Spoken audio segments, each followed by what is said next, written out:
peut-être je lis juste la phrase que j'ai mis en exergue. Vous filmez déjà? Ah. La realidad.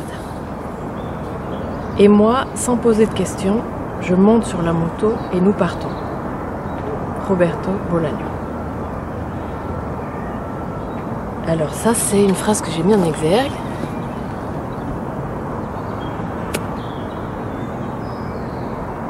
J'avais pensé à d'autres choses, puis je trouvais que c'était dommage quand même de ne pas rendre hommage à Roberto Bolaño, qui n'est pas vraiment présent clairement dans le livre, mais qui est tout le temps là, puisque ce livre a une composante d'être un peu comme un roman d'aventure, mais une aventure un peu triviale, en même temps triviale et en même temps il y a quelque chose de mélancolique, enfin il y a plein de choses qui faisaient que j'avais envie de faire référence à Roberto Bolaño. Mais je me suis décidée pour cette citation parce que dans un autre livre que je cite, le livre des fuites de Leclésio, il y a une citation en exergue, et c'est une citation de Marco Polo qui dit « Et nous laisserons cette cité et irons avant ». Et donc je trouvais ça, alors après personne d'autre ne le saura que moi, mais je trouvais ça intéressant de faire un lien avec d'autres récits de voyage qui sont volontairement ironiques. Leclésio, il est ironique quand il écrit ça, puisqu'il cite un personnage dont l'élan était un élan de conquête pour s'inscrire lui-même dans un voyage qui va nulle part en fait. Aller de l'avant, ça veut rien dire. Monter sur la moto, ça veut rien dire, on va nulle part. Donc voilà, j'avais envie qu'on parte sur cette idée d'un désir d'aller quelque part, d'aller dans du lointain. Mais pour moi, ce désir, il est déjà quand même confronté à la réalité où on va jamais là où on veut aller. Et le livre parle un peu de ça, d'une façon, j'espère, quand même un peu rigolote, parce que c'est triste, quand même, c'est triste que les voyages nous amènent pas là où on a envie d'aller, que la vie nous amène pas là où on pensait qu'on allait aller. Et en même temps, c'est un peu rigolo, parce que c'est tellement évident. C'est nous qui sommes naïfs à nous faire croire que si on monte sur une moto, on va faire un voyage et arriver dans le nord et faire ce que Bolaño pensait faire avec son copain, fonder un mouvement poétique et qui serait plus important que le surréalisme et en même temps ils savent depuis le début qu'ils vont nulle part avec ça et que le plus important c'est de le faire. C'est d'être avec son copain sur la moto et d'avoir ces rêves-là. Donc ça, c'est un truc c'est un cheminement que j'ai depuis très longtemps. Je sais pas trop pourquoi. De regarder les rêves de jeunesse comme quelque chose d'un peu naïf et d'un peu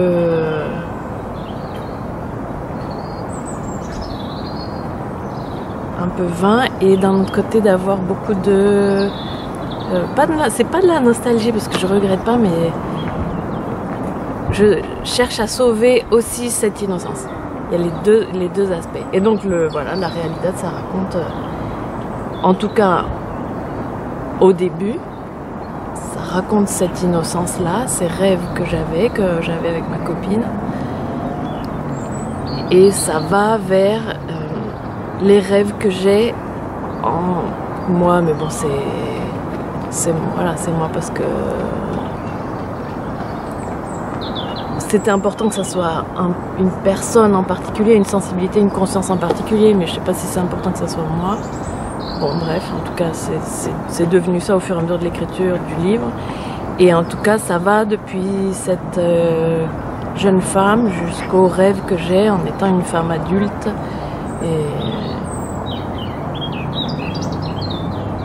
Et c'est pour ça que je vais au même endroit. parce que je veux pas raconter un voyage. Je vais au même endroit et en plus de ça, j'arrive pas à aller à l'endroit où je veux aller à chaque fois.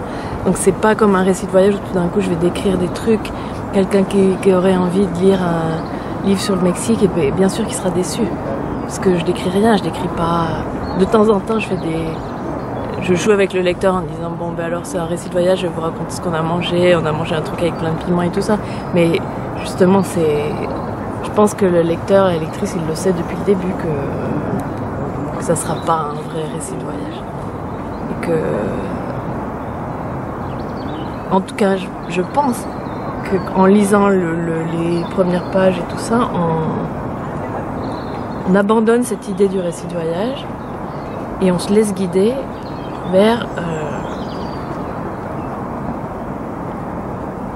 un récit d'une expérience qui se passe, qui est donc une espèce de cheminement ou un espèce de voyage, mais qui est pas... J'essaie que ça soit pas exotique, j'essaie que ça soit... J'ai pas envie de dire intérieur parce que je crois que c'est trop cliché et puis je n'ai pas l'impression que ce soit vraiment ça. C'est pas vraiment un voyage intérieur non plus, c'est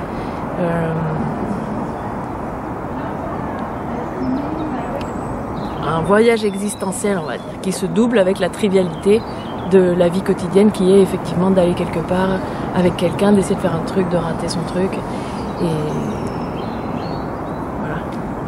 Un livre qui m'a beaucoup inspiré pour faire ça, ce que je voulais faire au début, c'est un truc qui ressemblerait à une promenade à pied, comme dans Mes deux mondes de Sergio Ševčík ou dans des trucs de Robert Walser ou dans même Sebald ou le livre que j'adore de Peter Hanke, Mon année dans la baie de personne. Au début, j'avais l'idée de raconter donc c'est pas vraiment une promenade parce que là on prend des bus, parce que pour moi je trouve intéressant aussi tout ce qui se passe dans une tête quand on est dans un bus, parce qu'on va quelque part mais en même temps on peut pas bouger, donc le voyage se passe dans la tête. Mais bon, j'ai pensé que je pouvais seulement raconter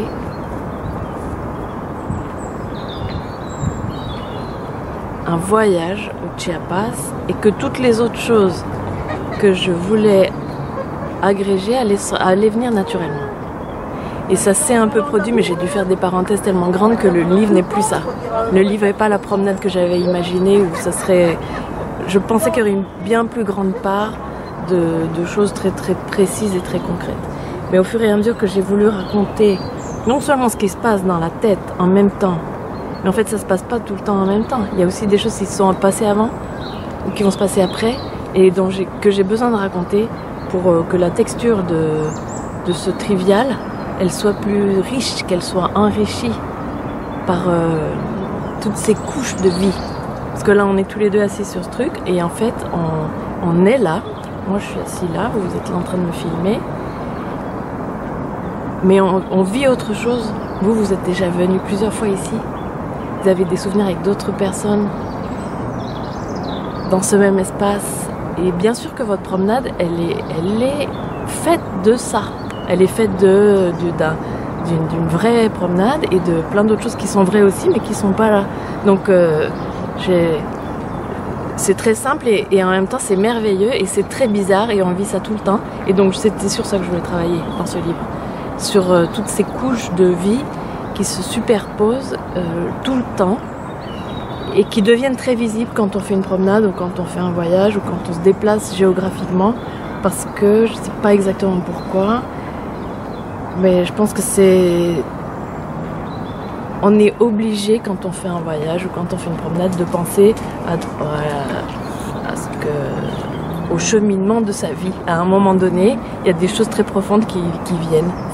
Et je voulais croiser des choses très profondes et des choses pas profondes du tout. Ça me plaît cette étrangeté de l'existence qui est constamment... On passe d'un truc à l'autre. En tout cas, le projet de départ, il était beaucoup inspiré là-dedans. Et oui, ça parle du Mexique, et oui, ça parle de l'amitié, ça parle du Chiapas et des zapatistes. C'est un roman de formation qui raconte une relation de cette jeune femme que j'étais au réel qui a changé. Donc voilà, je l'interprète comme ça, cette expérience qui est la mienne. Mais il me semble que c'est, enfin en tout cas pour moi au niveau du projet d'écriture, c'est un peu secondaire. C'est le matériau que j'ai, puisque c'est ça qui m'est arrivé. Mais s'il m'était arrivé autre chose, je pense que le livre aurait été pratiquement... Enfin, ça aurait pas été le même, mais le projet, en tout cas, c'est une expérience et je crois pas qu'elle soit... Oui, elle est très importante pour moi parce que j'en ai pas d'autres et que c'est ma vie. Mais le plus important pour moi, en tout cas, c'est l'expérience de lecture aussi quand on lit un livre. Et je pense que l'expérience de lecture de ce que j'aimerais faire percevoir, c'est pas des informations sur le Chiapas. C'est sûr que non. C'est quelque chose que je voudrais transmettre de cette complexité et en même temps chose très simple que j'essaie de mettre dans un récit. Je trouve que c'est pas assez clair. Je trouve que je suis toujours trop abstraite quand je parle. Si j'avais pas voyagé, cette même quête, je l'aurais eue. Je l'aurais eu à Marseille, je l'aurais eu à Grenoble. Et alors c'est sûr que ça prend une autre dimension puisque je me retrouve... Puisque ça devient net l'altérité quand on est dans un pays étranger avec des gens qui parlent une autre langue, qui ont une autre expérience de la vie, mais elle est partout l'altérité. Les gens, on est tous tellement différents les uns des autres. Sauf ça nous fait illusion d'avoir une culture commune et d'avoir tous lu les mêmes livres et d'avoir eu des expériences comparables. Mais ça aurait été même encore plus un défi en fait, d'essayer de parler de ça avec que ce voyage vers la réalité, qui est donc un voyage vers l'autre, c'est-à-dire sortir de soi, quoi, sortir de sa tête. Ça, je pense que ça aurait eu lieu aussi si j'avais pas été ailleurs. C'est ça que je trouve beau dans le livre de Peter Handke dont je parle, c'est que c'est complètement se promener dans la banlieue de Paris, dans un lieu qui n'a pas tellement de traits distinctifs et c'est le regard qui les fait advenir. Quand on est dans un truc de récit de voyage, on doit lutter constamment contre le cliché de voilà un truc intéressant, je vais vous le montrer. Et donc du coup on s'interdit, enfin moi en tout cas je m'interdis un peu des choses intéressantes dont j'aurais pu parler et je me dis non ça va pas parce que tout de suite ça devient exotique. Et pourquoi est-ce que je veux pas un truc, pourquoi est-ce que je veux pas utiliser cette potentialité du récit? C'est que ça nous fait perdre de vue ce qui est vraiment important. Et des fois c'est bien de perdre de vue et de revenir, mais je trouve que... Et pourtant j'aime les trucs exotiques aussi, mais ce livre-là en tout cas il voulait pas faire ça. J'essaie de tenir la bride de ce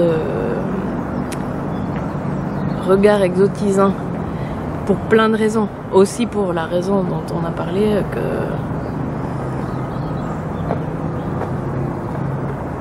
une partie de ce qui m'arrive là dans cette expérience, c'est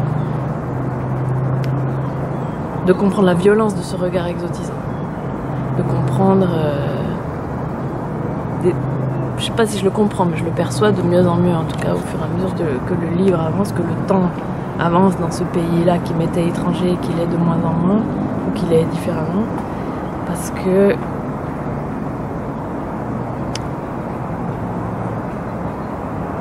exotiser, fantasmer, idéaliser, projeter des mythes sur les autres, sur la vie des autres, sur l'histoire des autres, c'est s'approprier quelque chose d'une manière que je trouve un peu injuste. Au sens où je me l'approprie pour en faire ce dont j'ai besoin. Et moi j'ai besoin de rêver, j'ai besoin de sortir de mon quotidien, j'ai besoin de sortir de moi. Donc j'invente un petit peu, ou en tout cas je choisis la façon dont je vais m'approprier les histoires des autres par rapport à ce qui me convient à moi. Et ce qui serait juste, ça serait plutôt essayer de faire la démarche de partager, d'entrer dans un partage dans avec d'autres personnes, de prendre ce qu'on nous donne. Est-ce que l'autre a envie de partager de sa culture ou de sa langue, ou de sa perception de l'existence et tout ça. Donc la transformation de la narratrice qui sait au départ qu'il y a quelque chose qui ne va pas dans son approche, une approche qu'elle n'a pas choisie, que j'ai héritée de toutes ces lectures que j'ai faites. Cette sensation qu'il y a quelque chose à déconstruire, que j'ai aussi hérité, puisque je l'ai aussi appris dans des lectures, elle se transforme au fur et à mesure. Et ça ne veut pas dire que j'y arrive, mais en tout cas, ça prend de plus en plus de clarté et ça prend de plus en plus de place au fur et à mesure que le livre avance, jusqu'au moment où j'ai l'impression que faire quelque chose ensemble, se retrouver dans un vrai échange avec ces autres gens qui sont donc surtout les indiennes du Chiapas à ce moment-là, mais ça représente aussi plein d'autres expériences que j'ai eues, notamment dans la région où j'habite, avec les gens avec qui je vis tous les jours. Faire quelque chose ensemble, qui est donc là se retrouver sur un sujet de lutte sociale et lutte contre les violences faites aux femmes, ça me fait sortir de ce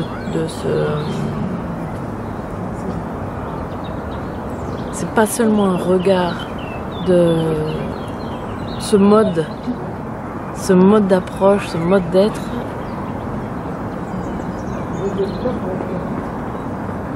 qui me pèse, qui est lourd dans le sac à dos et qui m'est pas utile pour vivre. J'essaie de m'en défaire et en même temps je peux pas complètement m'en défaire, évidemment.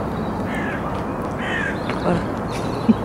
Puisque c'était cette forme-là que je voulais explorer, le récit que je raconte, la chose que je raconte au début, d'être avec ma copine, que j'appelle Maga dans le texte, et de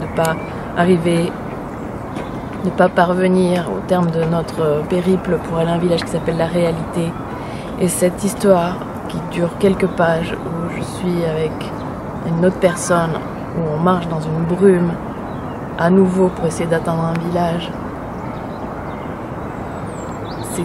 C'est cette même forme, on fait une promenade, mais en même temps, évidemment, je raconte autre chose. Marcher dans une brume, c'est suffisamment évident pour que le lecteur en face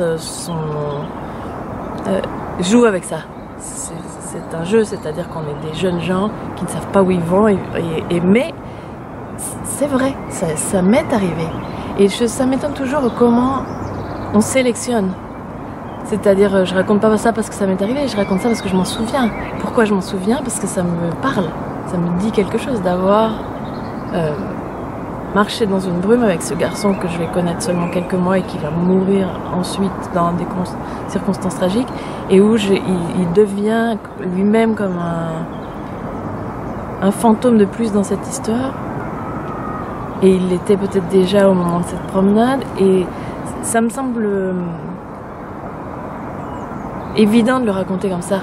Je pourrais raconter, et en même temps je le fais aussi, je spécule beaucoup, mais ce que j'aimerais faire, et ce que je fais donc à certains moments du livre, j'ai pas besoin de spéculer parce que le lecteur va le faire à ma place. Et c'est pour ça que j'aime bien quand j'y arrive à ces petits moments narratifs là, de la narration pure. On part.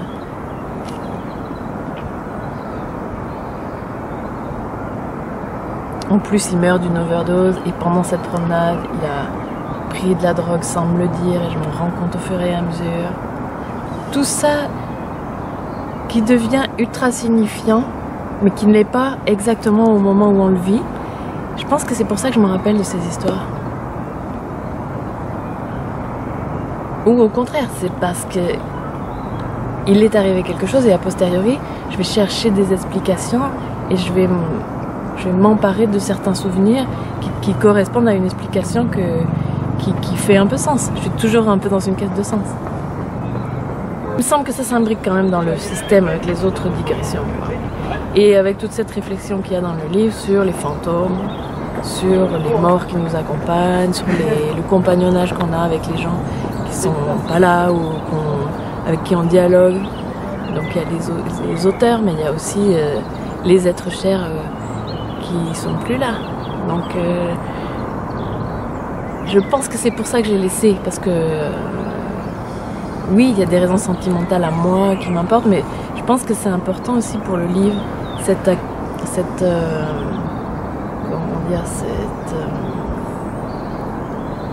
réflexion sur le compagnonnage avec des spectres, avec des présences fantomatiques, qui revient un peu à ce que je disais, quand on se déplace, on se déplace dans un endroit, mais on se déplace dans du temps aussi, dans des couches de temps. Et donc voilà, c'est pour ça que j'ai laissé. C'est parce que c'est une évidence pour moi que la littérature est d'une importance capitale. La littérature, la culture, l'art dans notre... en tout cas dans notre culture, dans mon expérience de la vie, c'est une médiation qui fait que je m'émerveille plus, je m'émerveille mieux. Il y a des couches de sens qui se rajoutent à mon expérience et des compagnons de route qui sont ces interlocuteurs dont je parlais tout à l'heure. Donc ça me semble tellement évident, mais moi j'aime bien explorer la complexité, que je veux pas être complètement envahie par ça. Je trouve que j'ai besoin de lutter contre certaines choses qui me parasitent et me paralysent par moments et font que et sont des dangers, et ces dangers sont des dangers d'avoir lu trop de livres, ou d'avoir lu trop intensément les livres, ou d'être parfois quand l'art devient plus important que la vie,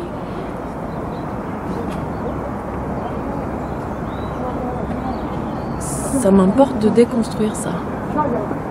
Ça m'importe d'être sur une frontière importante où c'est la... Il n'y a que la vie qui compte.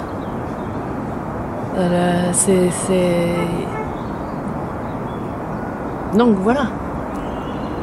Mais ça veut pas dire que j'aime pas la littérature. Je trouve ça tellement dommage et tellement bête de pas oser aller dans ces espaces. C'est des espaces intéressants, des espaces un peu...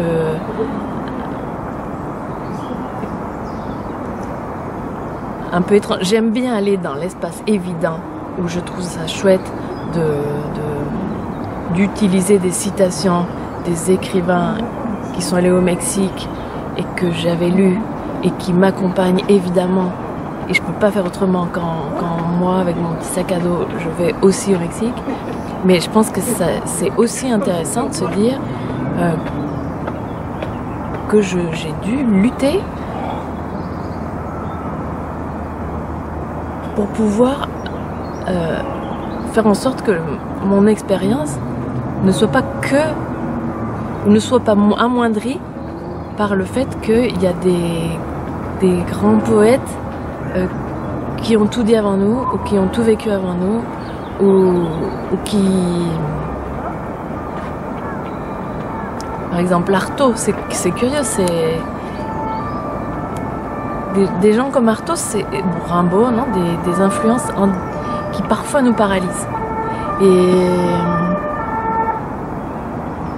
une des façons que j'ai de déconstruire ça, c'est de montrer à quel point c'est absurde, déjà, et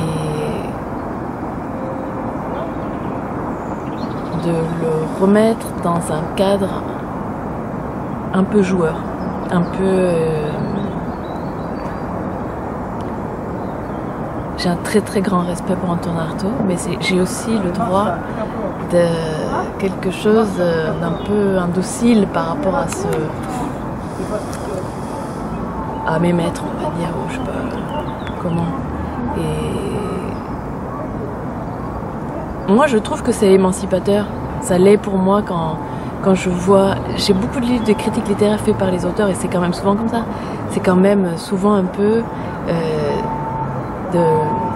par rapport à la critique littéraire faite par les universitaires que j'ai beaucoup lu et qui m'a été très utile et tout ça, mais on se permet plus de choses, on se permet d'être irrévérencieux un peu, d'être... J'aimais bien le nom d'un collectif d'écrivains qui s'appelait Inculte, parce que c'est l'idée justement de ne pas rendre culte à son maître. Ça veut pas dire que c'est pas... Moi j'aime bien admirer et être fan, même des fois j'en joue un peu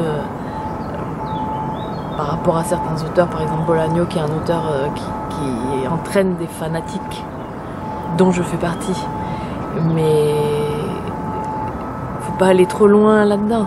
Et pour ne pas aller trop loin là-dedans, comment on fait? Eh ben,